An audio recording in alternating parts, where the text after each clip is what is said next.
સરકારી પ્રાથમિક શાળામાં અભ્યાસ કરતા વિદ્યાર્થીઓ માટે શિષ્યવૃત્તિ મેળવવા 7 કોઠા વીંધવા જેવું કઠિન કામ થયું।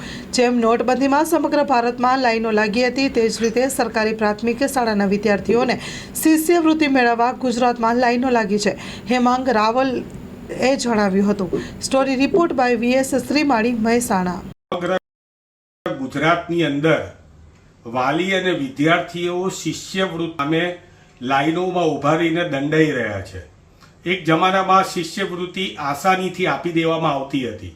હવે શિક્ષકોના માથે, આચાર્યના માથે જવાબદારી નાખી દેવામાં આવી છે, વાલીઓના માથે જવાબદારી નાખી દેવામાં આવી છે।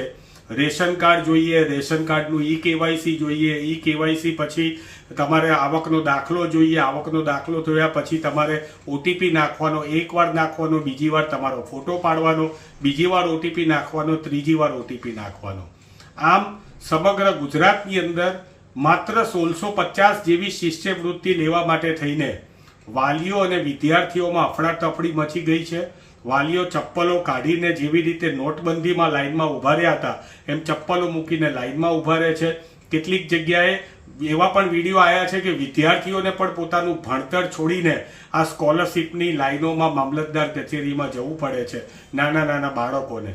આજે ગઈકાલે એક પત્ર પણ આવ્યો હતો કે જેની અંદર એક બાળકે કંટાળીને પોતાના પ્રધાન આચાર્યને એક એની કાલી ગેલી ભાષામાં અરજી લખી કે મારા પપ્પાએ કીધું છે કે આ દોડાદોડી અમારાથી થઈ શકતી નથી, અમે થાકી ગયા, છતાં પણ કંઈ થયું નહીં, એટલે મારે શિષ્યવૃત્તિને છોડી દેવી છે।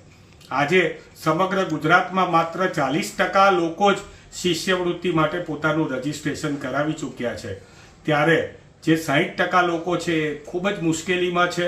સરકારે જેમ નોટબંધીની અંદર લોકોને લાઈનમાં ઊભા રાખ્યા હતા અને નોટબંધીનું કોઈ પરિણામ ના મળ્યું, એમ આની અંદર પણ નાના એવા રકમ માટે થઈને આટલી બધી હેરાનગતિ ગુજરાતની જનતાને થઈ રહી છે।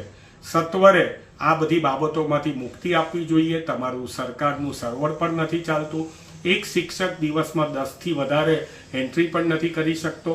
તમે શિક્ષકોને ભણાવવાનું કામની સાથે સાથે આવું કામ પણ સોંપી રહ્યા છો। તીડ ભગાડવા માટે પણ શિક્ષકને મોકલો છો, કોરોનાની અંદર મરેલા લોકોની લાશો ગણવા માટે પણ મોકલો છો, અન્ય કામો માટે પણ સરકારી કામો માટે મોકલો છો, લગ્નની અંદર જમણવાર થયો હોય તો એની થાળીઓ ગણવા માટે પણ મોકલો છો। વળી પાછું એક તૂત કરીને ગુજરાતના બાળકોને ભણતરમાંથી તમે આ રીતે બેદખલ કરી રહ્યા છો। મારી સરકારશ્રીને વિનંતી છે, સત્વરે આવા પ્રકારના ફતવાઓ કેન્સલ કરીને વિદ્યાર્થીઓને જે પ્રમાણે સતત શિષ્યવૃત્તિ મળતી હતી તે જ જૂની પદ્ધતિથી શિષ્યવૃત્તિ આપવામાં આવે અને મહેરબાની કરીને આવા બધા કટકડાઓથી સરકાર દૂર રહે।